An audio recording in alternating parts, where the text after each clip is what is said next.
Selamat datang saudara-saudari. Pada minggu-minggu yang lepas kita sudah belajar mengenai kesembuhan dalam jiwa kita. Ya, banyak kita sudah tahu mengapa ada jiwa yang sakit, bagaimana untuk mendapat penyembuhan. Ini adalah kesimpulan yang kita mahu membuat, ya. Serahkanlah jiwa kamu kepada Tuhan, ya.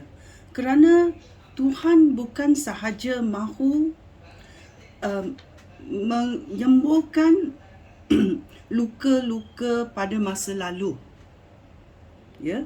Dia ada satu rancangan untuk setiap manusia yang berdamping dengan dia. Dia mahu membagi kita cahaya harapan yang bagus dalam hidup kita di dunia ini. Ya. Ada juga percobaan-percobaan yang datang, tetapi kita boleh mengatasinya dengan kekuatan Tuhan, ya. Kita boleh percaya bahawa Tuhan mahu melindungi kita. Tuhan mahu melindungi kita daripada luka-luka, dan dia mahu menyembuhkannya supaya kita menjadi kemenangan dalam nama Yesus. Kerana Yesus sudah menang di kayu salib. Kita tahu pada hari ketiga dia dibangkitkan. Oleh itu, kita juga boleh mendapat kemenangan kerana kita percaya kepada Tuhan kita yang sudah menang dalam hidup di dunia ini, ya. Oleh itu, bersedialah untuk menerima pengampunan daripada Tuhan, ya. Kerana pengampunan ini boleh melesapkan kemarahan dalam hidup kita, kebencian, boleh melumpuhkan cemburu, ketakutan, ya, dalam hidup kita supaya kita tidak dilukai dan juga melukai orang lain, ya. Kerana kelukaan boleh membuat emosi kita sedih. Kita juga, kalau kita benci orang lain, kita juga boleh melukakan orang lain.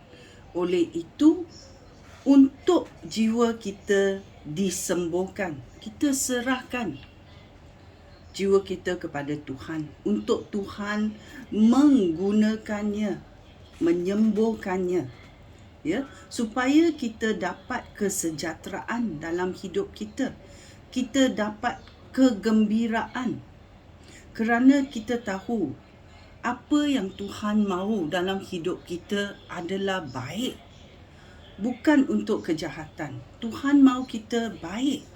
Hati kita, dia mahu hati kita jadi mulia, jadi tulus. Bukan dalam kebencian, bukan dalam kegelapan. Ya, ini adalah Tuhan yang kita percayai. Dia mahu kita baik. Ya. Dia mahu kita ada harapan. Dan dia mahu kita mencari harga diri kita. Semacam kita menceritakan mengenai Yusuf, ya. Kita tengok riwayat hidupnya. Macam bila dia di penjara, segala harapan sudah lesap. Tetapi Tuhan boleh membangkitkan harapan itu. Dan adakah Yusuf putus asa? Tidak. Yusuf tidak putus asa. Dia tahu Tuhan adalah Tuhan yang baik. Tuhan telah memberi mimpi untuk dia, untuk berkata dia akan menjadi pemimpin yang kuat. Dia pegang kepada harapan ini untuk hidup bila dalam sengsara. Dia tahu Tuhannya akan menepati janjinya. Inilah Tuhan yang kita percayai. Ya, inilah Tuhan yang kita mahu Kerana Tuhan boleh menyembuhkan segala kesakitan jiwa kita. Kita mesti menerima kerja-kerja Roh Kudus dalam penyembuhan dalam hidup kita.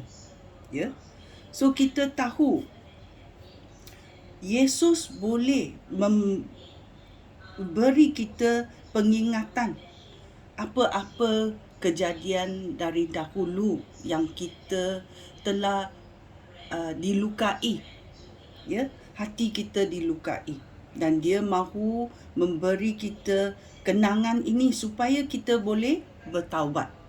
Kita boleh memaafkan orang yang membuat ketidakadilan ini kepada kita, dan Tuhan juga mahu kita memberkati orang itu selepas kita mengampuninya, supaya jiwa kita boleh disembuhkan, jiwa orang itu juga boleh disembuhkan. Dan Tuhan mahu menyembuh. Dia mahu menyembuh kita. So kita tahu Tuhan mahu harapan yang baik kepada kita. Okey? Dalam Mazmur 139 ayat 23 dan 24. Kita mencarinya. Dia berkata, "Selidikilah aku, ya Tuhan, dan selamilah hati aku. Ujilah aku dan ketahuilah fikiran aku. Periksakanlah hati aku, sama ada terdapat kejahatan dalam diri aku, dan pimpinlah aku ke jalan yang abadi." Bila kita dalam kerumitan, kita baca ayat Tuhan dan kita bersekutu dengan Tuhan, kita berseru kepada Tuhan, "Selidikilah hati aku, ya Tuhan, selamilah hati aku, ujilah aku dan ketahuilah fikiran aku, supaya aku dapat berhadapan dengan Tuhan untuk bertaubat, untuk memberi pengampunan kepada orang yang membuat ketidakadilan kepada aku. Ajarlah aku memberkati mereka juga. Periksalah hati aku, sama ada terdapat kejahatan dalam hati aku. Kalau ada kejahatan, kemarahan, kebencian, kecemburuan, ketakutan, kamu lepaskan. Dan aku membuat keputusan untuk melepaskan kegelapan dalam kekuasaan Yesus Kristus. Pimpinlah aku ke jalan yang abadi, supaya aku boleh bersekutu dengan kamu. Kerana Tuhan, kamu juga berbuat begitu. Kamu mengampunkan orang yang membunuh kamu di kayu salib. Oleh itu, kita boleh disembuhkan bila kita berseru kepada Tuhan, dan Tuhan akan membawa kembali kesakitan dan menyembuhkannya dengan kuasa Tuhan. Dalam Matius babak 11 ayat 29, dia berkata, "Ikutlah perintah aku dan terimalah ajaran aku." Yesus berkata kepada kita, "Kerana aku ini lemah lembut dan rendah hati, kamu akan mendapat kesejahteraan kalau kamu terima ajaran aku, kalau kamu ikut perintah aku. Kerana aku lemah lembut dan aku rendah hati. Ikutlah supaya kamu mendapat kesejahteraan." Maukah kita mendapat penyembuhan dalam jiwa? Maukah kita menjadi sozo kesempurnaan yang Tuhan mahu dalam hidup kita? Kita ikutlah Tuhan. Sekian, terima kasih. Shalom.